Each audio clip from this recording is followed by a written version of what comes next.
Karena dia meliputi segala sesuatu, maka dia tidak sulit menemukan dia, karena meliputi kita pun terliput. Dimanapun fa'aina tuwallu fa'ainama tuwallu fasamma wajhullah. Kemanapun kamu menghadap, disitulah wajah Allah.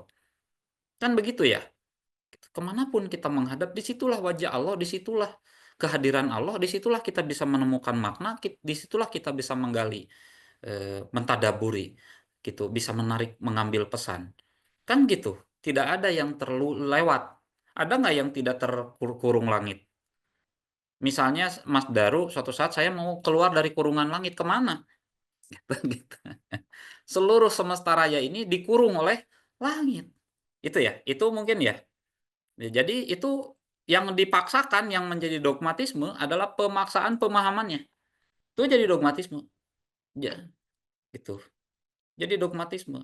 Gitu. Jadi seolah-olah kalau menganggap bisa menemukan Tuhan di mana saja, itu menolak Tuhan ada di langit. Kalau begitu Tuhan berjarak dong, bener gitu. Karena mengasumsikan langit itu di atas.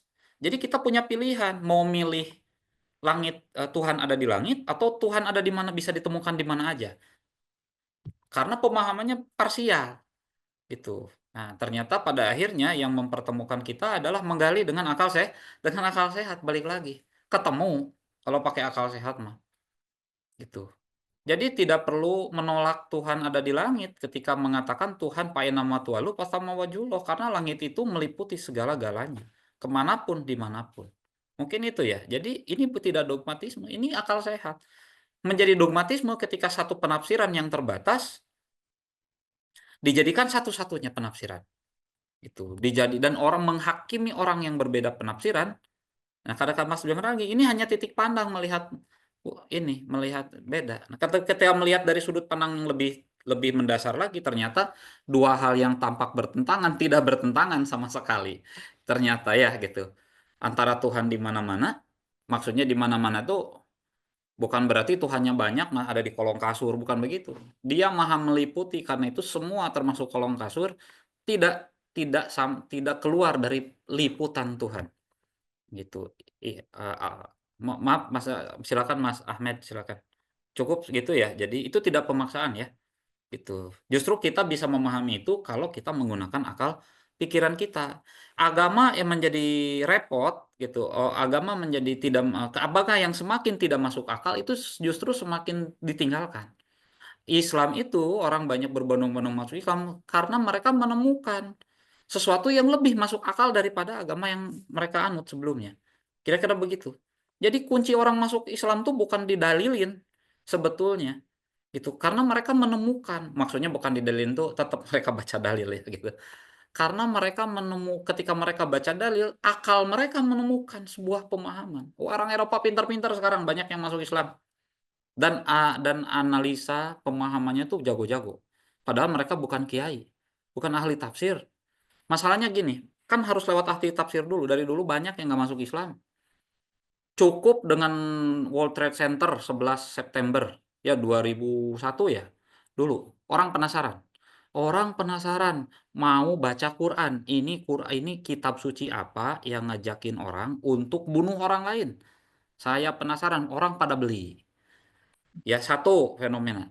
Ketika orang pada beli Al-Quran dan terjemahnya, orang akhirnya jadi, oh gini loh Islam. Oh ternyata Islam tidak seperti yang diomongin orang ya. Oh Islam tidak seperti yang diperlihatkan orang ya. Itu mereka baca Quran langsung. Tidak pakai ustadz, tidak pakai ahli tafsir. Paham nggak maksud saya? Ternyata Al-Quran itu berdialog dengan segala jenis pemahaman orang. Gitu. Tapi bukan berarti mereka kemudian ilmu tafsir menjadi tidak tidak penting ya, enggak.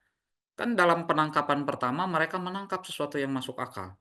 Nanti akan ada banyak persoalan yang mereka dapatkan perlu penjelasan-penjelasan yang lebih ahli. Seperti sholat tadi kan ternyata secara akar kata, nah dari Ibnu Faris dari Muljam, eh, kitab Muljam apa ya? Lupa saya Ibnu Faris. Nah, Muljam, Pakai sulukon. oh Makoy Sulgoh, ya Makoy Sulgoh. Nah, betul, Makoy Sulgoh.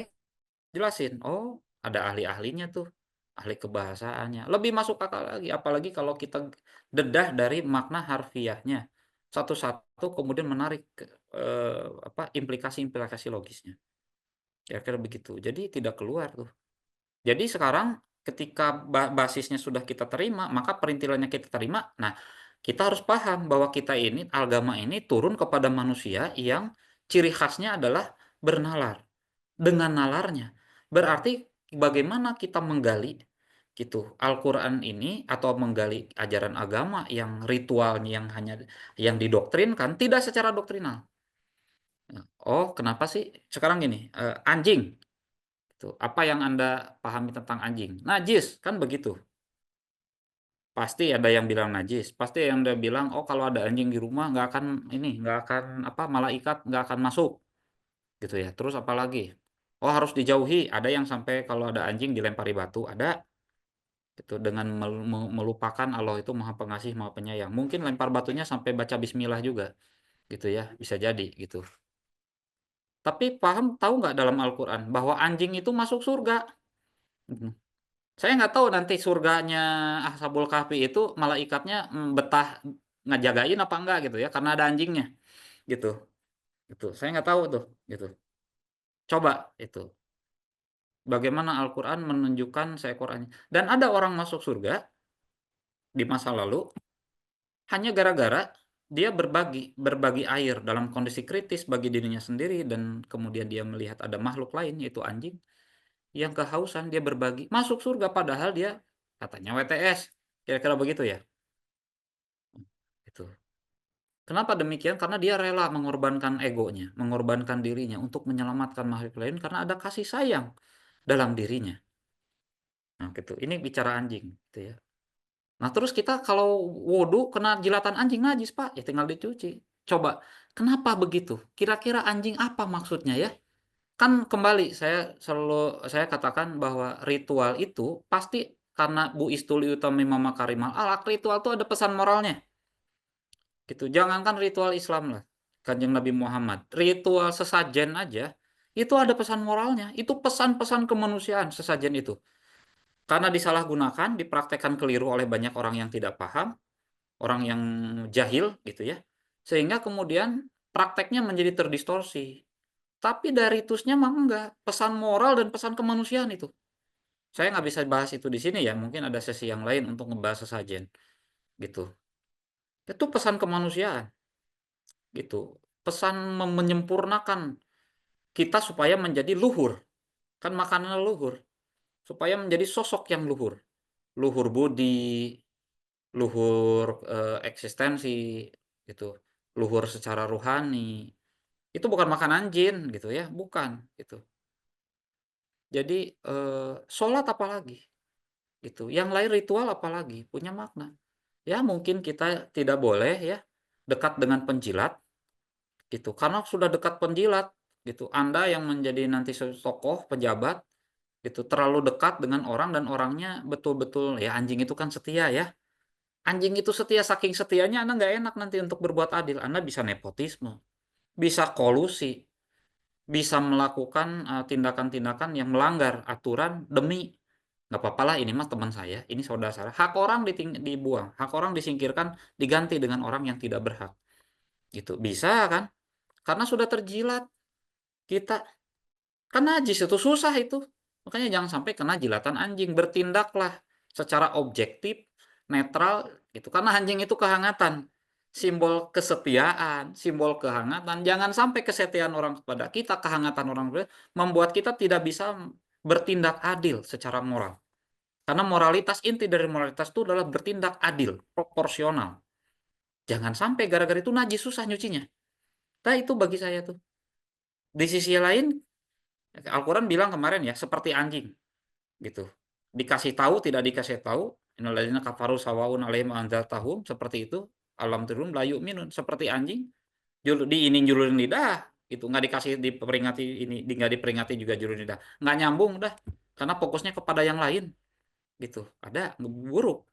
Di sisi lain, gitu, ternyata anjing itu adalah sosok yang digambarkan dalam Al-Quran sebagai penjaga yang setia, mengikuti para pemuda, para kesatria, ashabul kahfi, para kesatria dalam 7 tingkat kesatriaan gitu ya, para guryang 7 kalau di Sunda gitu ya, gitu guru yang 7, para kesatria gitu yang apa ya, dijaga tuh itu anjing sosok yang menjaga nilai-nilai kesatriaan dalam diri yang ada 7 martabah gitu. Kalau di Sunda kan ada guru yang 7 ya, itu guru yang 7.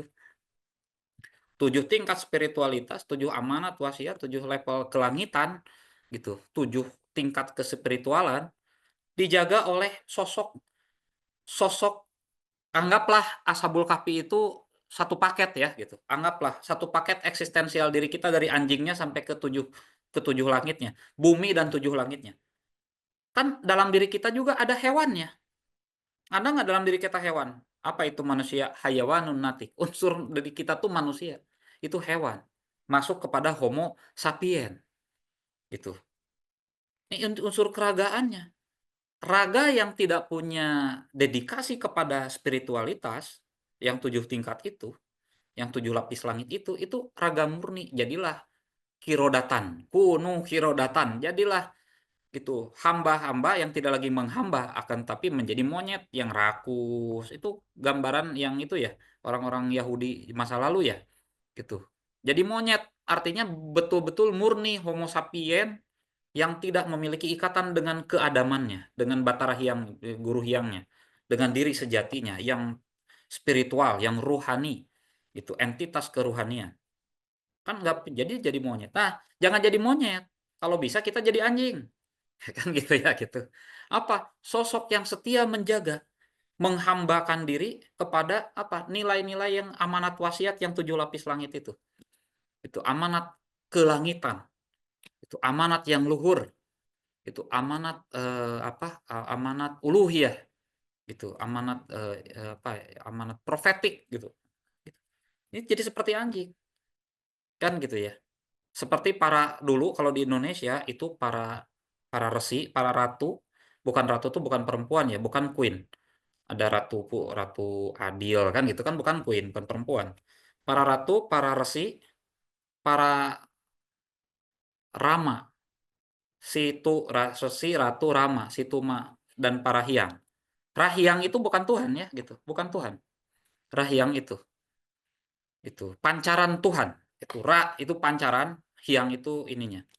Ada sang hyang itu pancaran Tuhan juga gitu manifestasi Tuhan ada hyang ada rahyang gitu beda beda itu jadi apa situma gitu jadi para ratu resi rama para penjaga spiritualitas spirit kebangsa yang ada di Nusantara dulu digambarkan sebagai sosok anjing menjaga dulu ya menjaga Dayang Sumbi ibunya sang guru hyang sang kuryang Dayang Sumbi itu sang kuryang Dayang Sumbi itu itu tempat yang agung su itu kebenaran umbi ambu induk tempat lahirnya nah, dua warna khazanah merah dan putih yang dikatakan itu sebagai khazanah kemuhammadan yang kemarin ada hadisnya gitu khazanah merah dan putih timur dan baratnya dan memang kita di tengah-tengah ya non blok benar ya nah kira-kira gitu tuh ini digalinya oleh akal kita saya bisa menangkap ini ketika rasionalitas kita mencoba untuk